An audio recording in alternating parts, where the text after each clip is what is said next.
I had worked for nearly 5 minutes when I heard a shout, and suddenly there were people all around me.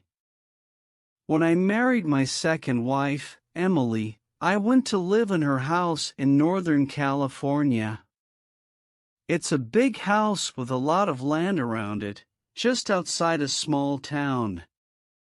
The next house is almost exactly the same, and that belongs to Emily's sister, Millicent.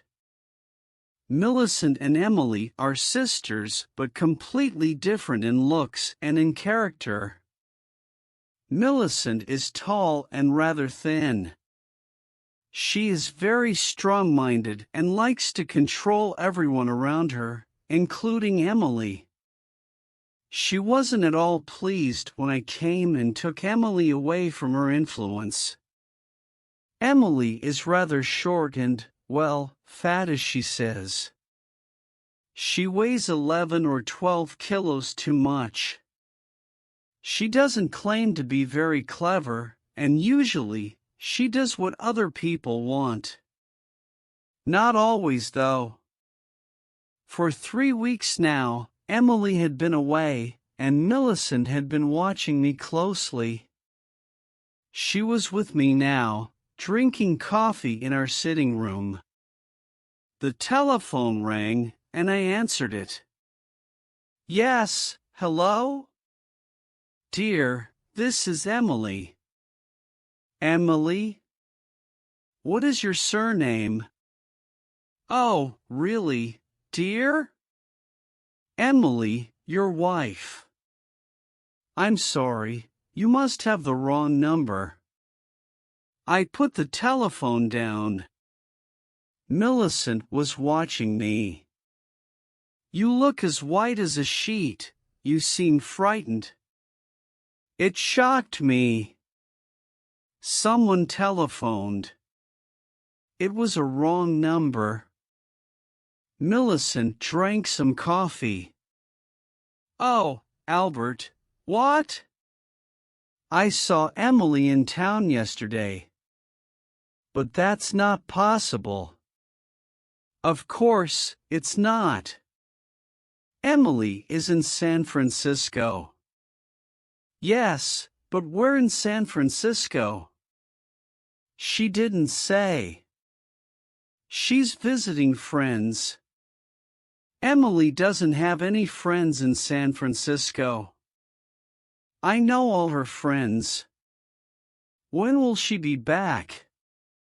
She wasn't sure when it would be. I've heard, Albert, that your first wife died in a boating accident. She fell out of the boat and died in the water. I'm afraid so. She couldn't swim, and I was the only witness to the accident. I believe so. No one else ever came forward. Did she leave you any money, Albert? That's nothing to do with you, Millicent. In fact, Cynthia had $50,000 of life insurance and one sailing boat. Poor Cynthia. She had taken her boat out alone that day. I had seen the accident from the boat club and rushed out in another boat, but it was too late to save her. Millicent finished her coffee and left. When she had gone, I went for a walk through the woods behind the house. I walked to an open space between the trees, which had a little stream running through it. How peaceful it was here. Quiet, a place to rest. I had been coming here often in the last few days. I sat down on a fallen tree near the stream and thought about Emily and Millicent. Their houses and land were very similar, so you would expect them to be equally rich. But this was not the situation, as I discovered after my marriage. Emily owned her house and the land around it, but she could not afford to employ people to look after them. Millicent, on the other hand, employed a lot of people in her house and even a lawyer to look after her money. She must have $1 million at least. On Tuesday afternoons, I usually go to the supermarket in town. Today, in the car park, I saw a small, rather fat woman across the street, walking away from me. She wore a purple dress and a brown hat. It was the 4th time I'd seen her in the last 10 days. I hurried across the street. She turned the corner, and I started to run. When I reached the corner, she was nowhere in sight. I was standing there when a car stopped beside me. It was Millicent. "What are you doing, Albert?" "I saw you running." "I've never seen you run before." "Oh, I was just taking a little exercise," I said, still breathing hard as I walked back to the supermarket. The next morning, when I returned from my walk to the stream, I found Millicent in the sitting room, pouring some coffee for herself. "I've been in the bedroom looking at Emily's clothes," Millicent said. "I didn't see anything missing." "Why should anything be missing? Has there been a thief in the house?" "Don't tell me that Emily went off to stay with friends in San Francisco without any luggage?" "She had luggage, though not very much. She was wearing when she left." "I don't remember." That evening, as I prepared for bed, I looked inside Emily's cupboard. What could be done with her clothes? Perhaps I should give some away. I woke up at 2 in the morning. Bright moonlight was shining on my face. I dressed. I went out to the hut in the garden. I needed something for digging a hole. I chose a spade with a long handle, put it on my shoulder, and began walking towards the stream. I was nearly there when I stopped. I shook my head slowly and returned to the hut. I put the spade away and went to bed. The next morning, Millicent came to see me while I was having breakfast. She brought in the Morning Post, which had just come. It included one small blue envelope addressed to me. The writing seemed familiar. The postmark was our local town. I opened the envelope and pulled out a sheet of paper. "Dear Albert, I miss you so very much. I shall return home soon. Albert, soon. Emily." I put the letter and the envelope into my pocket. "Well, Millicent," I asked, "I thought I recognized Emily's writing on the envelope.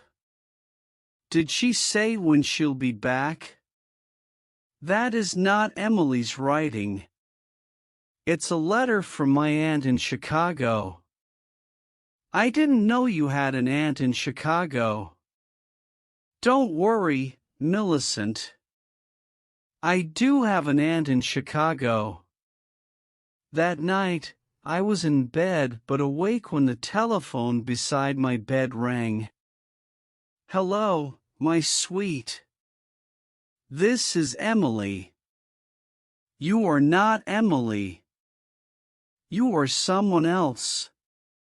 "Don't be silly, Albert. This is me, Emily." "You can't be Emily.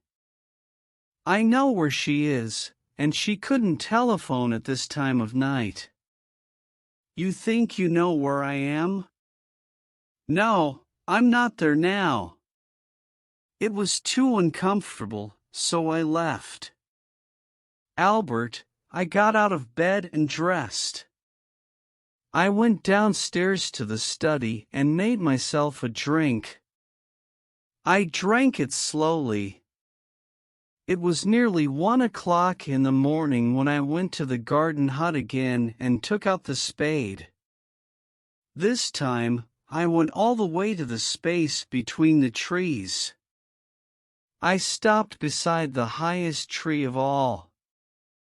I began taking big steps, counting at the same time. 1, 2, 3, 4. I stopped at 16. Then, I began digging. I had been digging for nearly 5 minutes when I heard a shout, and suddenly there were people all around me, shining lights in my face. I recognized some of the people who worked for Millicent, including her lawyer. Now Millicent herself stepped forward. "So, you wanted to be sure she was really dead, Albert. And the only way to do that was to return to the place where you buried her." "I am looking for old Indian knives," I said. "There's a belief that if you find one in the light of the moon, it will bring you good luck." Millicent took no notice of this. She pointed to some people I didn't know. "These are private detectives," she said. "They have been watching you 24 hours a day ever since I guessed what really happened to Emily." She pointed at a small, rather fat woman. "That's Mrs. Macmillan. She was the woman in the purple dress, and she copied Emily's writing. And this is Miss Peters. She is good at copying voices, and she was the voice of Emily you heard on the telephone." There were also 2 detectives who had brought their own spades. Now they began digging in the hole which I had started. "We knew you were getting worried, Albert," said Millicent. "You almost dug her up last night, didn't you? But then you changed your mind. That was lucky because last night, I didn't have so many people to watch you. Tonight, we were ready and waiting." The detectives dug for about 15 minutes and then paused for a rest. "This ground is very hard," said one. They went on digging until the hole was 2 meters deep. "Nothing has been buried here," said the other. "The only thing we found was an old Indian knife." I smiled at Millicent. "What makes you think I buried Emily?" I left them and returned to the house. I had guessed from the beginning that Millicent was responsible for the false Emily that had appeared to me in different forms. It was all part of her plan. What had been her aim? Well, she believed that I had killed her sister, so she wanted to frighten me until I broke down and said, "Yes, yes, I killed her." I had been playing a game too. I wanted her to think I was frightened, and of course, I wanted her to think I had buried the body in that place in the woods. Now I was in a strong position. She had called me a murderer in front of all those witnesses. I could take the matter to a court of law and demand a large sum of money from her. But she wouldn't want to let that happen. She wouldn't want the world to know she had been stupid. She would prefer to pay those people to keep silent. Would that be possible? Well, it would help if I supported her story and said that nothing had happened at all. And I would do that for Millicent if she gave me some money, a large amount of money. At the end of the week, my telephone rang. "This is Emily. I'm coming home now. dear. Oh, great. Did anyone miss me? They certainly did. Haven't told anyone where I've been these last 4 weeks, have you, Albert? Actually, not Millicent. I told her you were visiting friends in San Francisco. Oh dear, I don't know anybody in San Francisco. Did she believe you? I don't think so. Well, I couldn't tell her I was going to a health farm to lose weight. I would be ashamed. And I wasn't sure that I would manage it. But I have, Albert. I have. I've lost 14 kilos. My figure must be as good as Cynthia's now. Well done, Emily. That's great. Why is Emily jealous of my first wife? They each have their place in my heart. Yes, but now none of my clothes will fit me. I have to get a lot of new clothes. Do you think we can afford it, Albert? Ah, we can now, with some help from Millicent.